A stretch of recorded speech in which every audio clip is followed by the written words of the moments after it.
Welcome students. Last lecture we discussed about the Young's double slit experiment, and with the help of that experiment we have a steady interference pattern which consists of alternate bright and dark bands or fringes. Now today's lecture we will see the geometry of Young's double slit experiment, that is analytical treatment of interference bands or theory of interference bands. So for this we have this diagram. So in this case we can determine the positions and intensities of the fringes mathematically or by considering the geometry. Now let us take the direction of propagation of plane waves incident on AB as x-axis, and the screen is along the YZ plane, that is y-axis being along the plane of the paper, and the origin of the axis can be taken at point O, which is the midpoint of S1 and S2. For better results, the distance D is about 1 meter from the slits S1 and S2. Now here the distance between the two slits S1 and S2 is, say, D, small d, and the distance between point O and O dash be capital D. Now here the point O dash is equidistant from the slit S1 and S2. Hence the waves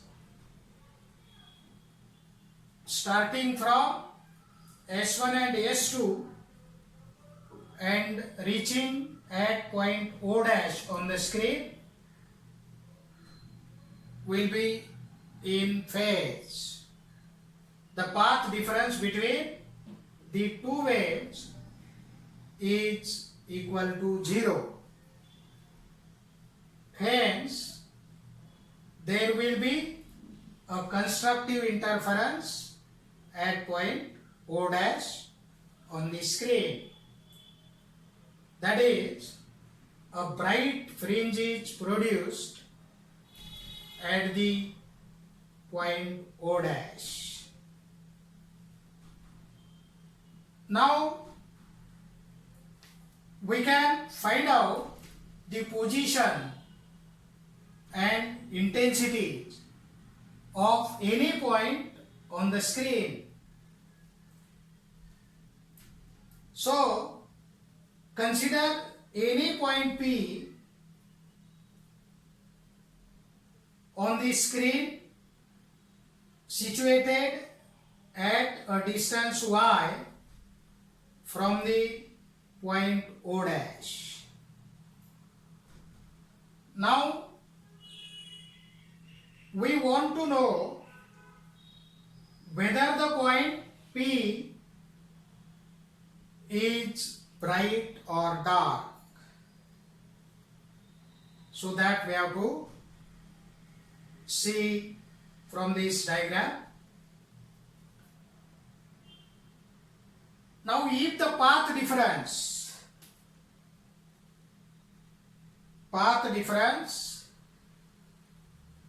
say delta L, so this is delta L, change in path, that is path difference between S1P and S2P is an integral multiple of wavelength lambda, then there will be a constructive interference at point P. That is, at point P we can see a bright spot, bright fringe. Now if the path difference between S1P and S2P is equal to half integral multiple of wavelength lambda, then there will be a destructive interference at point P. That is, at point P we have a dark fringe or dark band. In this way we can find out the positions of different bright or dark fringes on the screen. Now here the phases of the two waves starting from S1 and S2 are different when the two waves reaches at point P, because that waves travel different distances, so phases are not equal. Now here from the geometry of this figure we have two triangles. First triangle is triangle S1 dash P and triangle S2 dash P, and from these two triangles we can write S2P square minus S1P square is equal to d square plus into bracket y plus d by 2 bracket square minus d square plus into bracket y minus d by 2 bracket square. So after simplifying we get S2P square minus S1P square is equal to 2YD. Then we can factorize this.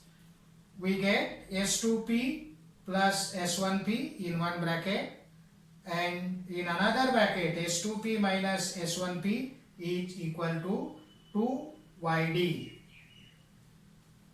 But path difference is S2P minus S1P, that is equal to delta L, that is equal to 2YD upon S2P plus S1P.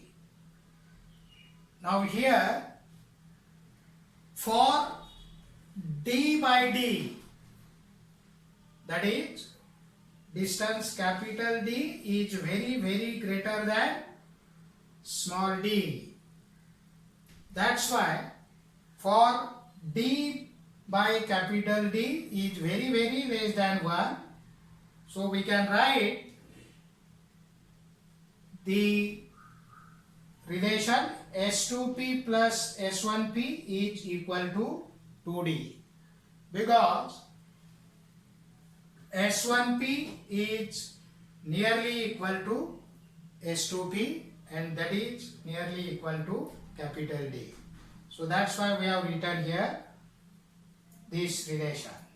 Therefore, this equation we can write S2p minus S1p is equal to delta L, that is equal to 2YD upon 2D. These two get cancelled, and finally we have path difference delta L is equal to YD upon D. That is, path difference is equal to YD upon D. Now this is the path difference between the two waves. Now this point P will be bright, or the interference pattern will be constructive if the path difference between the two waves is an integral multiple of wavelength lambda. On the other hand, the point P will be dark if the path difference between the two waves is equal to half integral multiple of the wavelength lambda. So in this way, if these two conditions are satisfied by the two waves, then we can obtain bright or dark bands on the screen. So this is the geometry of Young's double slit experiment. With the help of this geometry, we have got the condition, that is the path difference delta L is equal to YD upon capital D, where Y is the fringe width or band width, that is the distance between two successive bright fringes or dark fringes, and small d is the distance between these two slits, that is distance between S1 and S2, and capital D is the distance between the screen and the slits S1 and S2. So this is all about the theory of interference bands, that is the geometry of Young's double slit experiment. In next lecture, we will see the bandwidth or fringe width. Then what is the relation between the path difference and phase difference of the wavelets or waves. Okay, thank you.